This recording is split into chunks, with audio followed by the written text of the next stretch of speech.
पिछले 3 महीनों में ही डेल्टा कॉर्प की शेयर प्राइस 44% से गिर गई है।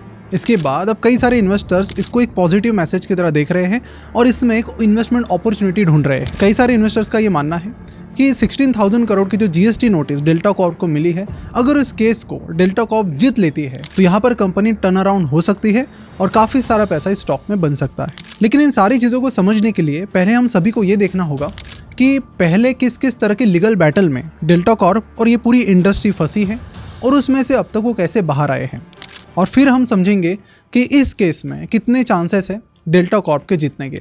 तो इस वीडियो को देखने के बाद आपको एकदम क्लैरिटी आ जाएगी कि डेल्टा कॉर्प का फ्यूचर क्या हो सकता है। नमस्कार, मैं प्रसाद आपका आज के इस वीडियो में स्वागत करता हूँ। तो इस मामले की पूरी डेप्थ में जाने से पहले मैं बस एक क्विकली आपको समझा देता हूँ कि फिलहाल क्या कुछ हो रहा है। देखिए, अचानक से जीएसटी काउंसिल ने बताया कि हम जो भी गेम्स है, फिर वो गेम ऑफ स्किल हो या फिर गेम ऑफ चांस हो, दोनों पर फेस वैल्यू पर 28% का जीएसटी लगाएंगे। यानी जिस भी पैसे के साथ बेट लगेगी उसके 28% की जीएसटी उस कंपनी को पे करनी पड़ेगी। अब देखिए, इसके इंपैक्ट के बारे में तो मैं इस वीडियो में बात नहीं करने वाले, हम ऑलरेडी कर चुके हैं। यहाँ पर हम बात करने वाले कि जीएसटी डिपार्टमेंट ने बड़ा ही शॉकिंग स्टेटमेंट दिया है। स्टेटमेंट ये है कि हालांकि ये जो बातें हैं 28% जीएसटी की वो उन्हें रिसेंटली कही है, लेकिन इनका ये कहना है कि ये जो लॉ है ये पहले से है, बस यहाँ पर हमने ये क्लैरिफाई किया है। अब इसके बाद डेल्टा कॉर्प को 16,000 करोड़ की जीएसटी नोटिस आई है, जो कि उनके रेवेन्यू के नहीं, मार्केट कैप के 4 गुना ज़्यादा है। ड्रीम 11 को 28,000 करोड़ की आई है। मतलब यहाँ पर बात सिर्फ डेल्टा कॉर्प की नहीं है, पूरी इंडस्ट्री की है। अब ये जो इंडस्ट्री है ये भी बड़ी इंटरेस्टिंग है, क्योंकि इनके लिए लीगल बैटल कोई नई चीज़ नहीं है। एक एग्जाम्पल के साथ आपको ये समझा देता हूँ। कर्नाटका की गवर्नमेंट और तमिलनाडु की गवर्नमेंट, जो ड्रीम 11 है, रमी है, इन्हें गेम ऑफ चांस बोलकर बैन करना चाहती थी, और फिर वहाँ के हाई कोर्ट ने ये कहा भी कि ये गेम ऑफ चांस है, और फिर वहाँ की गवर्नमेंट बिल्कुल तैयार थी कि इसको हम अभी बैन करते हैं। तभी इन कंपनीज की जो एसोसिएशन है, जिसका नाम है AIGF यानी ऑल इंडिया गेमिंग फेडरेशन, इन्होंने इस डिसीजन को सुप्रीम कोर्ट में चैलेंज किया और इंटरेस्टिंगली उन्होंने ये केस सुप्रीम कोर्ट में जीत भी लिया। जिसके बाद जो कर्नाटका और तमिलनाडु गवर्नमेंट का प्लान था कि इसे गेम ऑफ चांस बताकर बैन करना है, वो पूरी तरह से फेल हो गया। तो जिसके बाद हम ये कह सकते हैं कि ये जो इंडस्ट्री है इसको भी पता है कि हम ग्रे एरिया में काम करते हैं और यहाँ पर कितना इंपॉर्टेंट है हमारा जो लीगल बैकअप है वो स्ट्रांग रखना, और वो इनका बिल्कुल स्ट्रांग है। अगर मैं डेल्टा कॉर्प की बात करूँ तो जयदेव मोदी, जो कि फाउंडर है कंपनी के, उनकी जो वाइफ है वो AZB एंड पार्टनर्स की को-फाउंडर और मैनेजिंग पार्टनर है। अब अगर मैं AZB की बात करूँ तो इंडिया के बड़े लीगल फर्म्स में से एक आता है, यानी कि पूरी प्लानिंग के साथ ये कंपनीज अपना काम करती है। अब यहाँ पर ये समझना इंटरेस्टिंग रहेगा कि इस केस में क्या वो गवर्नमेंट से जीत सकते हैं क्या। स्टेट गवर्नमेंट से वो जीत चुके हैं, अब बारी है सेंट्रल गवर्नमेंट से जीतने की। अब मैं आपको एक ऐसी केस बताता हूँ जिसमें गवर्नमेंट ने एक कंपनी से टैक्स लायबिलिटी की ऐसी डिमांड मांगी थी जो भी रेट्रोस्पेक्टिव डिमांड थी। अब आपको ब्रीफ में रेट्रोस्पेक्टिव का कंसेप्ट भी समझा देता हूँ। मान लेते कि आप कोई गलती करते आज, जो कि आज के कानून के हिसाब से गलती नहीं है, लेकिन मान लेते कि 2 साल बाद गवर्नमेंट एक लॉ लाती है जिसके हिसाब से आपने 2 साल पहले जो चीज़ की है वो गलती थी, और गवर्नमेंट कहती है कि हालांकि उस समय तो कानून नहीं था, लेकिन अभी जो हमने लॉ लाया है वो इससे पहले की हुई गलतियों पर भी लागू होता है। तो मतलब कि भले ही उस समय कानून नहीं था, लेकिन आज के कानून के हिसाब से आपको उसकी सज़ा मिलेगी, या फिर जो भी फाइन या टैक्सेस आपको पे करने हैं वो करने पड़ेंगे। अब ये जो चीज़ है ये सिर्फ सिविल लॉज में हो सकती है, क्रिमिनल लॉज में नहीं हो सकती। और ये जो टैक्सेशन वगैरह का मामला आता है ये सिविल लॉज में आता है, इसीलिए यहाँ पर कई बार ये चीज़ अप्लीकेबल होती है। अब इसका एक इंटरेस्टिंग एग्जांपल मैं आपको बताता हूँ, जिसमें ये जो केस थी वो वोडाफोन और गवर्नमेंट के बीच में थी, जिससे आपको बहुत क्लैरिटी आएगी कि डेल्टा के केस में क्या हो सकता है। 2007 में हच इंडिया के पेरेंट कंपनी ने हच इंडिया के जो एसेट्स है वो बेच दिए वोडाफोन को। अब वोडाफोन की जो होल्डिंग कंपनी है वो थी नीदरलैंड की। अब यहाँ पर जो हांगकांग की कंपनी है और नीदरलैंड की कंपनी, इनके बीच डील हो गई, और डील क्या थी कि हांगकांग की कंपनी अपनी इंडिया के एसेट नीदरलैंड की कंपनी वोडाफोन होल्डिंग्स को बेच रही है। अब ये इनकी डील पूरे होने के बाद गवर्नमेंट ऑफ इंडिया आती है और कहती है कि वोडाफोन, आपने अपना कैपिटल गेन टैक्स इस डील का पे नहीं किया है, वो आपको पे करना पड़ेगा। तो वोडाफोन ने कहा कि भले ही एसेट इंडिया में हो, लेकिन ये जो डील है ये इंडिया के बाहर की 2 कंपनीज के बीच में हुई है, इसलिए यहाँ पर टैक्स लायबिलिटी नहीं आती है, और ऐसे भी इंडिया और नीदरलैंड के बीच टैक्स ट्रीटी है, तो ये टैक्स यहाँ पर नहीं होना चाहिए।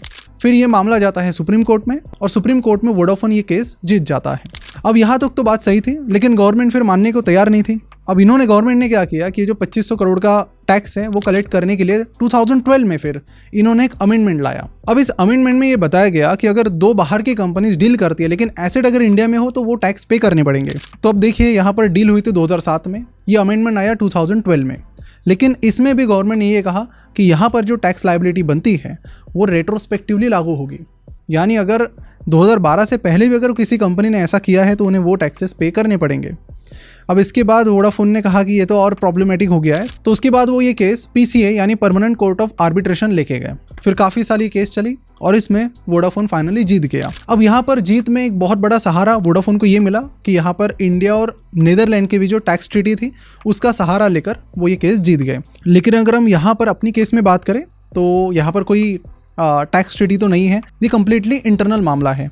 तो मेरा आपको ये पूरा मामला समझाने का मतलब ये है कि इस केस में देखिए, अब ये कोर्ट में केस जा रही है तो यहाँ पे दो चीज़ें हो सकती है, या तो डेल्टा कॉर्प जीतेगी या फिर गवर्नमेंट जीतेगी, या फिर तीसरी चीज़ ये हो सकती है कि फिर डेल्टा कॉर्प ने कह दिया कि हम तो हाथ खड़े कर रहे हैं, कुछ नहीं हो रहा है, हम कंपनी को बैंकरप्सी फाइल करके आपकी पेमेंट करवा देते हैं। लेकिन ये तो क्लियर कट सुसाइड हो जाएगा, तो ये तो वो करेंगे नहीं।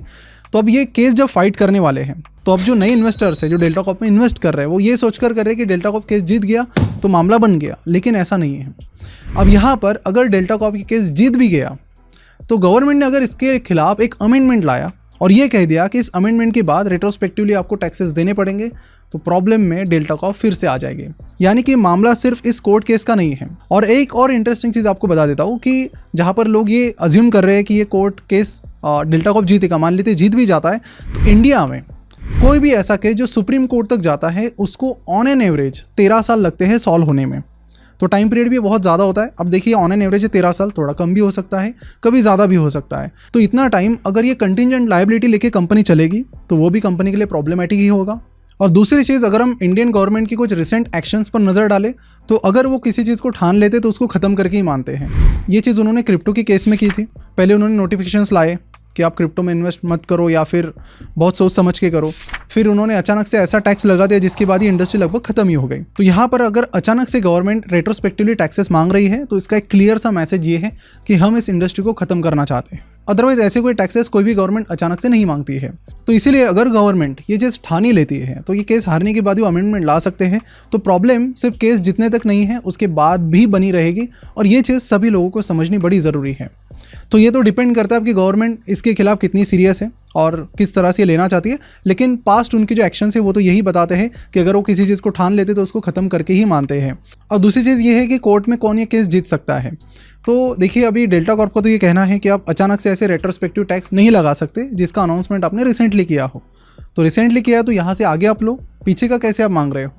लेकिन गवर्नमेंट का ये कहना है कि ये टैक्स तो पहले से ही था, ये तो हमने बस प्रोनाउंस किया है, बस आपको और क्लैरिफाई करके बताया जो शायद आपको पहले समझा ही नहीं था।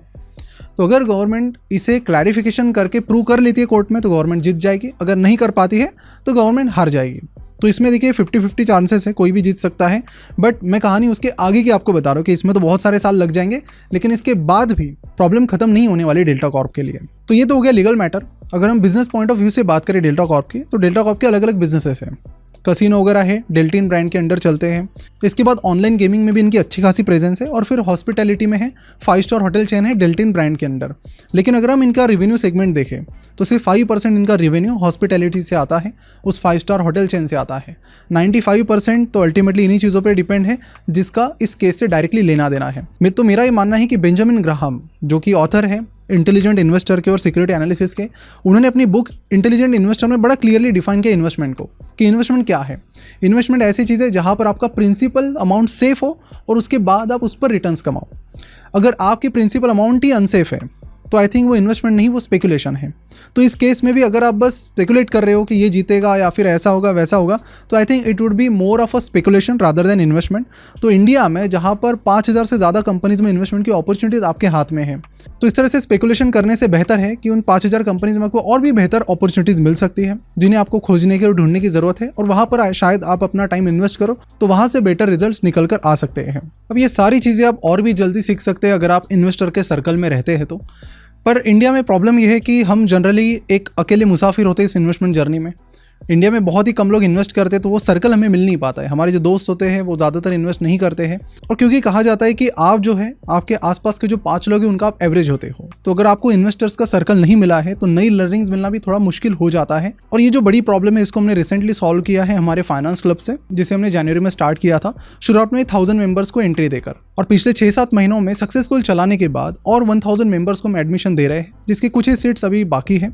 इसे ज्वाइन करके आपको वो सर्कल मिल जाएगा जो जनरली रेगुलरली हमें नहीं मिल रहा है, जहाँ पर आप बाकी इन्वेस्टर्स से काफ़ी कुछ सीख सकते हैं, उनकी गलतियों से, उनके सक्सेस से।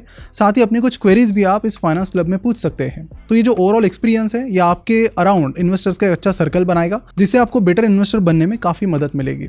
और इसे ज्वाइन करने की जो लिंक है वो आपको नीचे डिस्क्रिप्शन और कमेंट बॉक्स में मिल जाएगी। तो इसका अगर एक शॉर्ट कंक्लूजन निकाला जाए तो ये रहेगा कि इसमें ये पूरा एक प्रोबेबिलिटी का गेम हो चुका है अब, और इसमें डेल्टा के साइड से प्रोबेबिलिटी बहुत कम है। प्रोबेबिलिटी विनिंग की जो है गवर्नमेंट के साइड में ज़्यादा है, अमेंडमेंट लॉज की वजह से, जो पावर उनके हाथ में है उसकी वजह से। तो आपकी क्या राय है डेल्टा कॉर्प पर, नीचे कमेंट करके ज़रूर बताइए। और जाते जाते हमारे फाइनेंस क्लब को ज़रूर चेकआउट कीजिए। एक सराउंडिंग आपको यहाँ पर मिल जाएगी एक्सपीरियंस इन्वेस्टर्स की, जो आपको और बेटर इन्वेस्टर बनने में मदद करेगी।